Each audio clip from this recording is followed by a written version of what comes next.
mortgage, sacrificing my own savings, my 20s, and my peace of mind to keep a roof over their heads. I thought I was protecting my family, but the moment the final payment cleared, my brother handed me a manila envelope with a smug smile. Inside was their newly revised will. They had left everything to him, the house I paid for, the estate, every single asset. When I confronted my mother, she didn't look me in the eye. She just said, "He's our son. He needs the legacy more." My lawyer begged me to take them to court, but I just smiled, packed my bags, and stopped sending them a single dime. A month later, my phone buzzed with an urgent, panicked text from my mom. "The mortgage is due." No greeting, no small talk. I simply replied with 3 words that ruined them. "My name is Annie. I'm 28 years old, and for nearly a decade, I was the human safety net for a family that viewed my sacrifices as their birthright." Before we dive into how they completely destroyed my trust, I'm incredibly curious to see who is joining me today. Please watching from, so I can see just how far my story has reached. 8 years ago, my parents were on the absolute brink of losing everything. The bank was threatening foreclosure on our childhood home, and the stress was tearing them apart. Because I was working around the clock as an accountant, I did what any loyal daughter would do. I stepped up, restructured their debt, and took over making their monthly mortgage payments. For nearly a third of my life, my entire 20s were defined by financial restriction, skipping vacations, and putting my own dreams on hold just to keep a secure roof over their heads. Meanwhile, my older brother, Leo, lived like a king without a single care in the world. Leo is the quintessential golden child. He has never managed to hold down a steady job for more than 3 months, yet he constantly receives endless praise, affection, and secret financial bailouts from our parents. While I was pulling 80-hour work weeks during tax season to ensure our family survived, Leo was out spending money he didn't earn, completely oblivious to the grueling grind I was enduring to protect his comfortable lifestyle. The week after the final mortgage payment cleared, I walked into my parents' house expecting a moment of genuine relief, perhaps even a heartfelt thank you. Instead, the air inside felt strangely tense. I walked into the living room and found my brother, Leo, lounging casually on the leather couch, a smug, self-satisfied smirk plastered across his face. He didn't even look up at me as he casually tossed a thick, official-looking manila folder onto the mahogany coffee table. "Go ahead, Annie," Leo said, his voice dripping with an insufferable tone of triumph. "Open it, Dad," and Mom wanted to make sure everything was made official now that the heavy lifting is out of the way. My hands trembled slightly as I picked up the legal document. The words on the front page jumped out at me instantly: Last Will and Testament. As my eyes scanned down the clinical, cold legal text, the blood completely drained from my face. My parents had quietly executed a freshly revised will just days prior.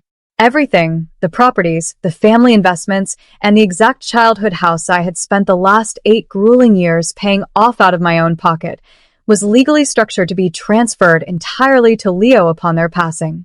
I was completely written out of the legacy, left with absolutely nothing but the receipts of my own exploitation. I stood there frozen, staring at the signatures of the 2 people I had sacrificed my youth to protect. My heart hammered against my ribs as I looked up from the documents, the sheer weight of the betrayal settling heavy in my chest. Right at that moment, my parents walked into the living room, carrying themselves with a defensive stiffness that told me they knew exactly what was inside that folder.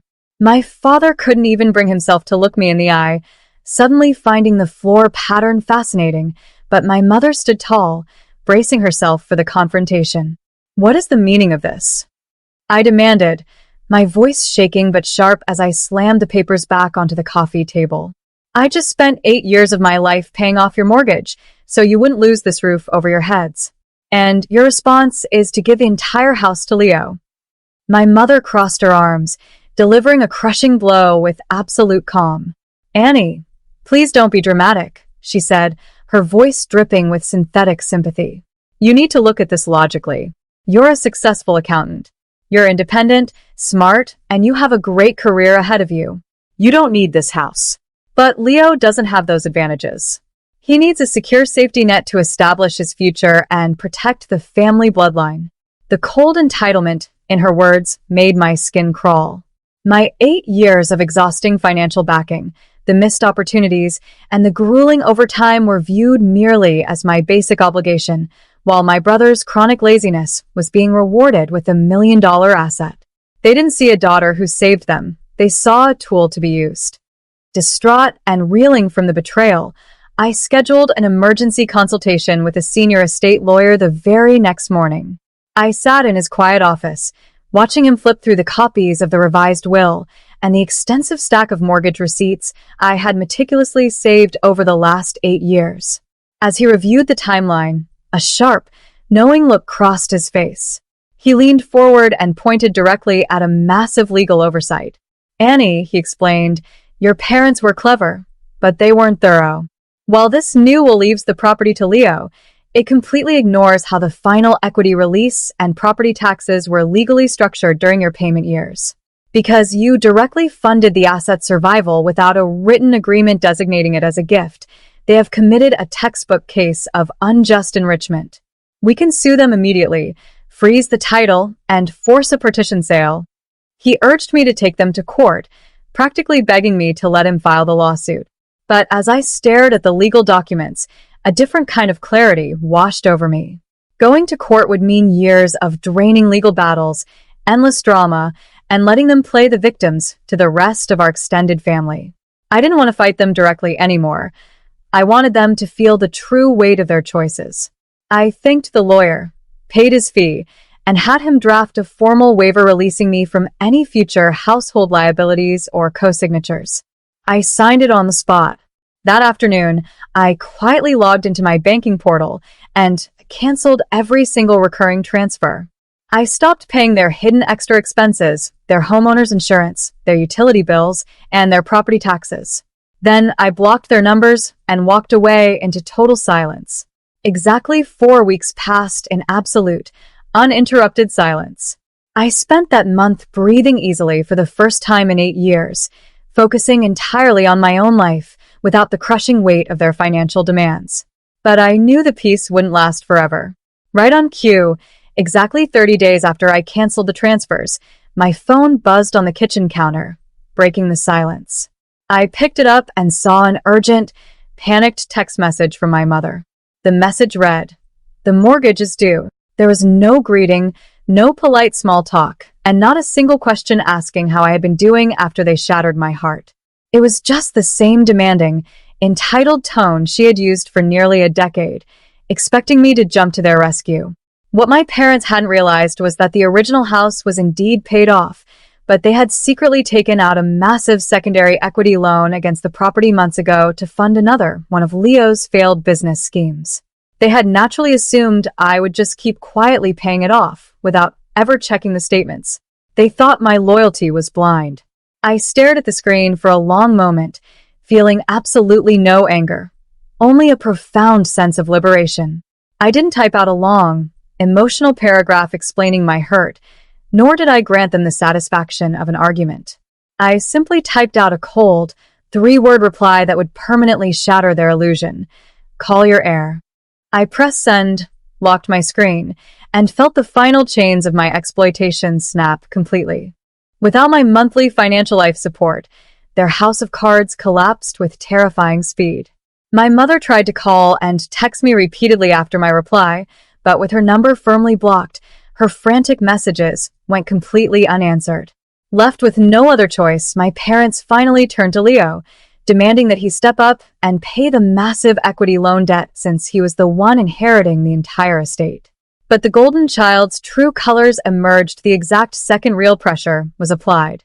Leo completely panicked.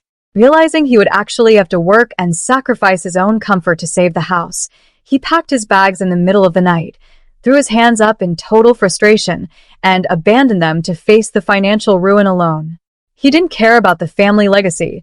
He only cared about an easy handout. Within 90 days of my final payment, the bank officially initiated foreclosure procedures on the secondary equity loan. In a last-ditch effort to save themselves, my parents went so far as to show up at my accounting office, crying hysterically in the lobby and begging for my forgiveness. They pleaded with me to save their home, promising they would tear up the new will right in front of me if I just cleared the default. But as I looked at them, I felt entirely detached. I stood absolutely firm, refusing to give them a single penny. They had made their bed by prioritizing their lazy son, and now they had to face the direct consequences of handing their legacy to someone who didn't earn it. 3 months later, I walked out onto the balcony of my beautiful new apartment, watching the city skyline fade into the evening light. For the first time in my adult life, I am completely free from financial abuse, using my hard-earned saved income to invest solely in my own future, my own happiness, and my own peace of mind. The justice was total and absolute. The bank ended up selling my childhood home at a public foreclosure auction to cover the unpaid equity debt. My parents were forced to downsize into a tiny, cramped rental on the edge of town, living entirely off their meager Social Security checks. True to his cowardly nature, Leo completely disappeared from their lives the moment the money dried up, proving he was only loyal to their enabling behavior. They sacrificed their relationship with the only child who ever truly cared for them, all to please a golden child who left them with nothing. Now, I'm incredibly curious about all of you who have listened to my journey until the very end. What would you have done if you found out your years of hard work and sacrifices were being secretly handed over to the golden child? Let me know your thoughts in the favorites, and they will definitely surprise you.